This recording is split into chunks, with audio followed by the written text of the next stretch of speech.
catch the latest news on our website tribune.net.ph and follow us on Facebook, Twitter, and Instagram. You can also subscribe to our YouTube channel, Tribune Now.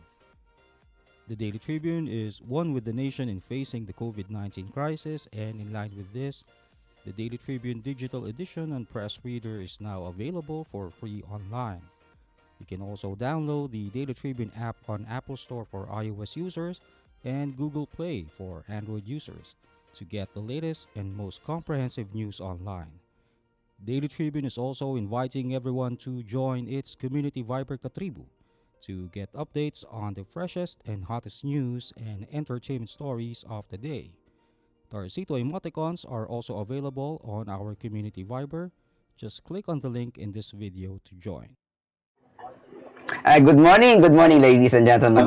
Welcome again to today's edition of Straight Talk with Daily Tribune. And joining me, of course, is Vernon Velasco. Hi. Hi. And sorry about Tina Maradit, who's supposed to be one of the hosts today. She can't make it because she was caught in the traffic. But today we are very fortunate, Vernon, to have a distinguished guest. We will be joined this rainy morning by a very honorable, distinguished guest from one of our neighbors. Can you introduce our guest, Vernon? So, His Excellency, Singapore Ambassador to Manila, Mr. Gerard Ho, is currently appointed as Singapore's Ambassador to Manila. And prior to taking up his current appointment, Mr. Ho served as Director General of the ASEAN Directorate in the Ministry of Foreign Affairs in Singapore from January 2015 to February 2019. So, His Excellency, welcome to the show. Good morning, Your Excellency. Yeah. Good morning. Good morning. How are you today, Gerard? Very good, sir. Very happy to be here. So let's fire up the show. Let's fire up the questions. So today we will be discussing about the efforts of Singapore to revive its tourism industry, which was of course affected by the global pandemic. So Your Excellency, what are the measures being undertaken by your government to mitigate the coronavirus infection in your country? It was reported that your government announced a requirement for non-Singaporeans who recently came from the Philippines to undergo a COVID-19 swab test. Is this measure also applied to other nationalities?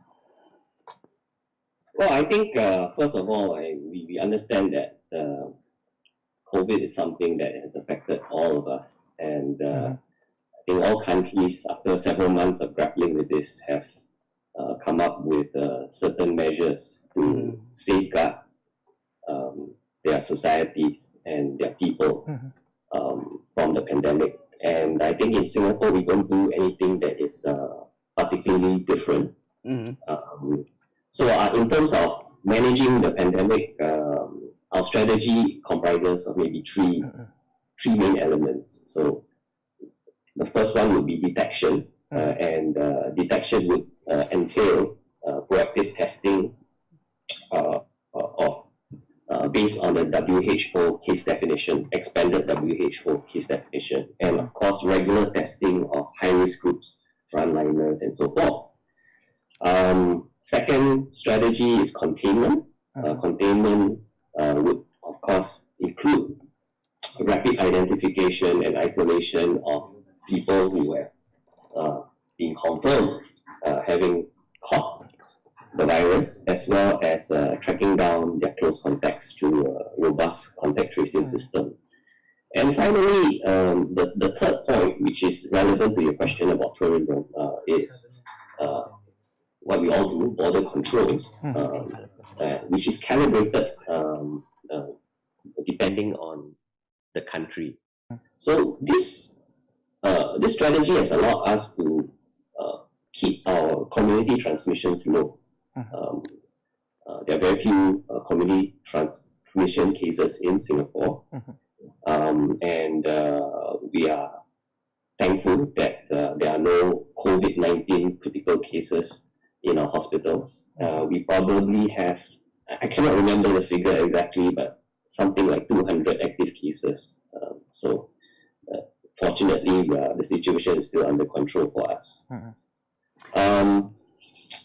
Specifically to your question on what we call pre-departure testing, so the policies will apply to all non-Singapore citizens and residents who travel from the Philippines to Singapore within 14 days of their entry into Singapore. This is something that we have used to mitigate the impact of imported cases. And we have applied it to a number of other countries, including countries like India and Indonesia. Because you might be aware that for Singapore, we are so connected to the world, and we're so heavily dependent on being open to the world. So there are plans to gradually open up the country, and having different systems and protocols, travel protocols in place, calibrated according to the situations, is essential for us in terms of safely reopening Singapore and down the road as we all seek to recover from this pandemic. Your Excellency, you spoke about the gradual opening of Singapore's economy, calibrated response. But the Singaporean government has made an agreement with the government of Hong Kong for a travel bubble.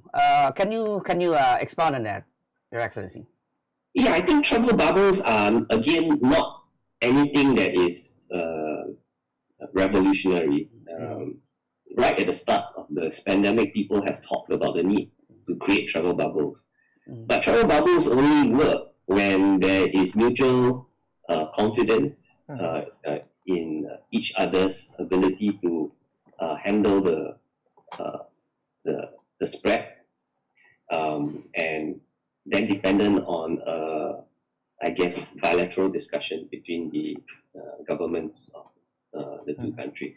So I would say that in the case of Singapore and Hong Kong, I think both of us city-states have always had how you say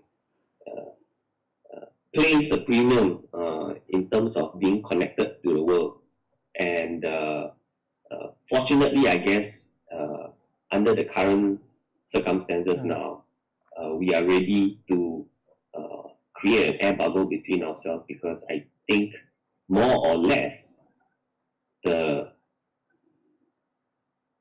management of the pandemic is okay, and we know that even with any country, as long as you open up, you always risk importation of cases. But I think what governments are trying to do is to see where they can manage risks that would be beneficial to the economy, but also safeguard public health considerations. And I think the moment was right between Singapore and Hong Kong to try and do this. And increasingly, I think we hope that more and more countries can do this once they feel the comfort level to do so between themselves. His Excellency, on the earlier part of the year, news has it that Singapore has expressed its interest in working with the Philippines on a COVID-19 contact tracing app. Where are we now on that, sir? We have received some inquiries, both interestingly from both the government as well as the private sector. And Singapore is open in terms of sharing our, I guess, our source code in terms of our contact tracing apps that we use in Singapore. We call it Trace Together. But ultimately, such technological solutions can only work effectively if you can get a critical mass to buy it in and use the apps. So In Singapore, I cannot say we can't make it compulsory, but we do encourage residents in Singapore to use the app. And we have, I think, in for ourselves, it has worked pretty well.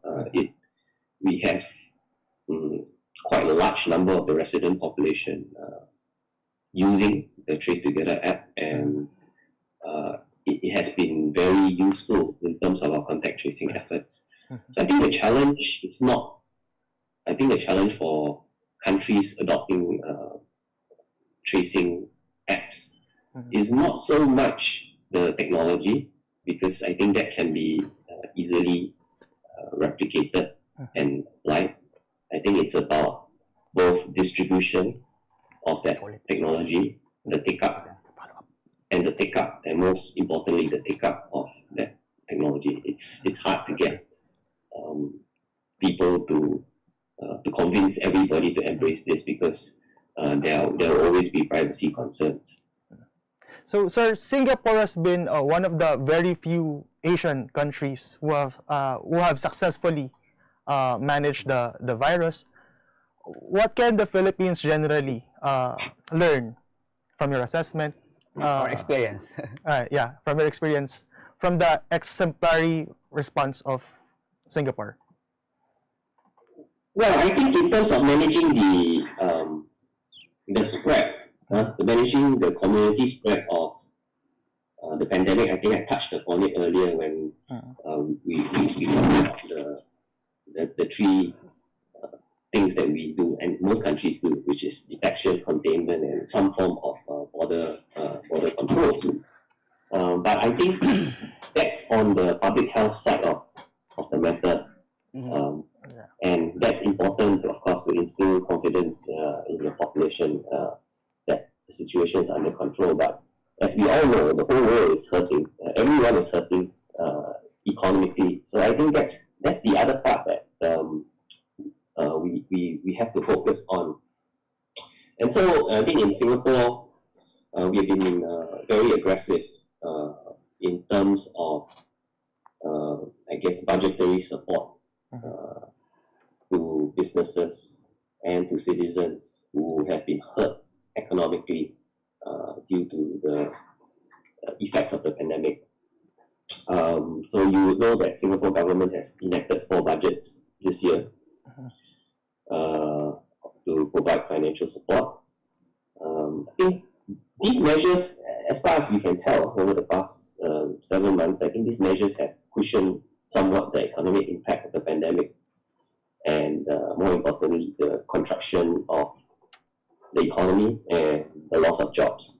It's not to mean that we are not going down. I mean, the unemployment is up, the economy has been affected, there's been some contraction.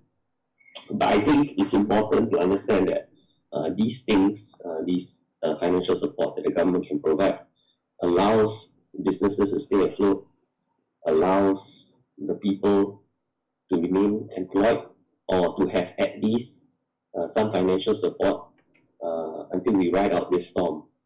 And that is really what we are trying to do. But I think beyond just the issue of giving financial support, I think we have to look at this as an opportunity to transform ourselves and adapt. And it is not rocket science. I think we have seen this everywhere around the world, that this pandemic has accelerated digitalization of all economy. And and this is something that we have tried to encourage our companies, both large and small, as well as our citizens, to embrace and adopt technology and to innovate, to adapt to the conditions today. Well, Your Excellency, there's a significant number of Filipinos working in Singapore, and some of them are in the medical field, and even the Singapore government has lauded these Filipino health workers in in your fight against the pandemic. So, how did these Filipino health workers contributed to Singapore's battle against the global COVID-19 pandemic? I think first I want to say a big thank you on behalf of my government to the contributions of the OFWs in Singapore. They, not just the Philippine healthcare, but to all OFWs. I believe, probably around 200,000 of them. They are in all facets of our economy, including healthcare, also in the professional ranks. And we appreciate their contribution to Singapore and to our economy. Now, in terms of Philippine healthcare worker, I think they are well renowned. The quality of Philippine healthcare workers, I think, is appreciated everywhere. You're in high demand around the world, and it's no different in Singapore. Many of the patients that come to our hospitals are taken care of by Filipino healthcare workers, and the feedback has always been that they have excellent bedside manner. So it's an important thing when dealing in a difficult situation. I think this is part of the reason. I mean, our appreciation for the OFWs in Singapore is part of the reason why Singapore Tourism Board had commissioned a series of videos spotlighting the contributions of the Filipinos in Singapore, and especially during this pandemic. And I think if your listeners are interested, they can always head down to the Singapore Tourism Board Facebook page, which I think has put up all these videos. Now, His Excellency, science diplomacy has had its traction around the world, where countries lend their scientists to help in the research front in other countries. Now, China actually did it with the Philippines and helped with the science. So, is there a similar bilateral cooperation between Singapore and Manila in the research front? I don't think it entails the dispatch of scientists, which I gather that's what you are speaking about. But I think our researchers have always been open in collaborating with their counterparts in the Philippines. I kind of recall that we have some programs where we offer scholarships to promising scientists, students, aspiring scientists who are students in the Philippines, and they are trained up through our system, our research institutes in Singapore, and many of them then come back to the Philippines and contribute to your research and development and scientific community here. So I think in terms of the exchange of people, that's how it goes. What are the other ways you've identified to work with the Philippines to enhance the bilateral cooperations, sir? Well, I think Singapore and Philippines, as you know, we are all friends and partners. In fact, last year we celebrated our 50th anniversary of the establishment of diplomatic relations, which is why my president came to the Philippines for a state visit. I think throughout history, if you look back, there have been very, very few problems. In fact, it's more friendship than problems, and there's always been strong economic ties and close people-to-people relation.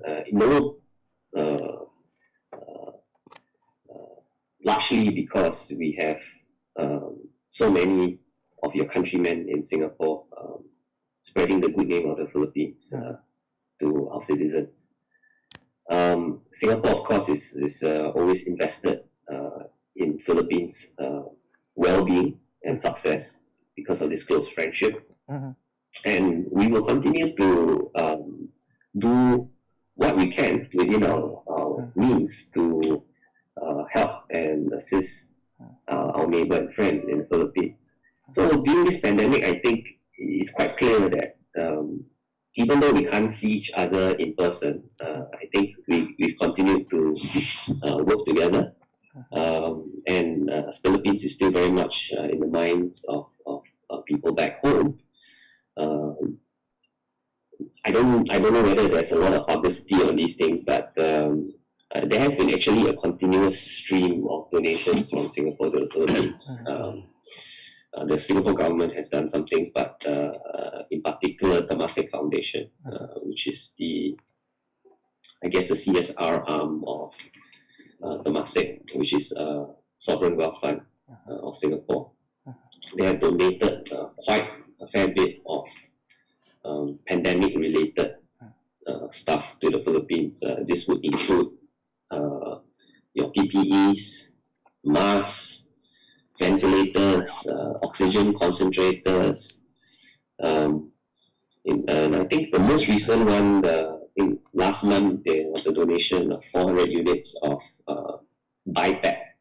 I'm actually not very clear what BiPAP is, but I believe it's like a very portable form of not oxygen concentrator. But I think people who have sleep apnea problems will know what it is. It helps to regulate the oxygen flow. As well as masks. And I understand there's another batch of PPE test kits and so forth coming. So this has been a steady stream that we do bilaterally between Singapore and the Philippines. Having said that, sir, Singapore has expressed last year its support for Manila in its bid to become a smart city, sir.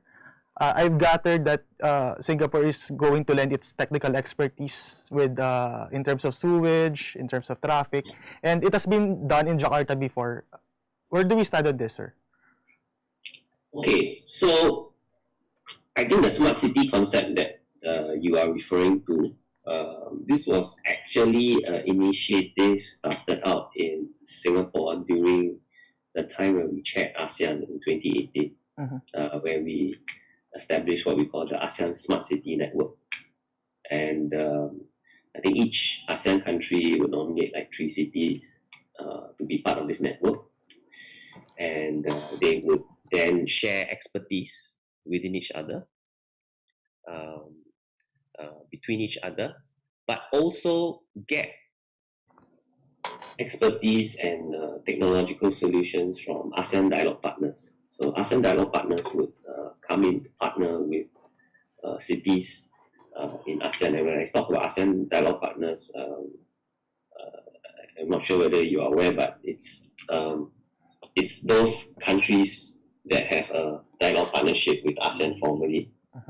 We've opened up to other formal partners of ASEAN as well. So there's quite a lot of countries. So I can just roll off some. It's the usual, our neighbors in Northeast Asia, China, Japan, South Korea, you have the Americans, you have Australia, New Zealand, EU, Russia, India. So these are all countries that are partnering us in our smart city network in ASEAN. That's on a regional level. Bilaterally, actually, these things have been going on for some time. Singapore, as you have noted, have put in quite a lot of effort in terms of, I guess, urban solutions. And we have trained many people and officials around the regions.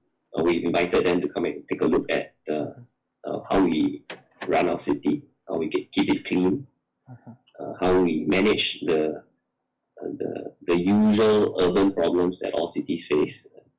And we are always happy and willing to share that experience. Sometimes it takes the form of training programs in Singapore, where we invite city officials all over the world to Singapore. And in fact, we have this thing called the World City Summits that we do every year, but every other year is in Singapore. It's usually in the middle of the year. And I know the Philippines has been very active. Many city officials in the Philippines have participated in in the World City Summits.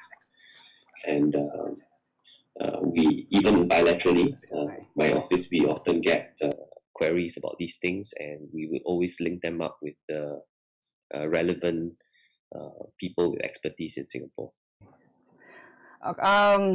Your Excellency, we ran out of time. I'm very sorry. Actually, I still have lots of questions for you regarding the relationship between the Philippines and Manila and our bilateral cooperation. So, any last word or parting words for your Filipino friends or for the Filipino people? No, just that I thank you and the Daily Tribune for inviting me on the Straight Talk. I really am very appreciative of my time in the Philippines and meeting all these wonderful friends in the Philippines who have been nothing but absolutely welcoming to myself and to my country. And I hope that we can continue this friendship and engagement. Well, thank you very much. Thank you for gracing us this morning. Have a great day, Your Excellency. Thank you. And thank you very much, Vernon. And this is Confi Manalo. I am Vernon Velasco. And this is Straight Talk with Daily Tribune. Signing off.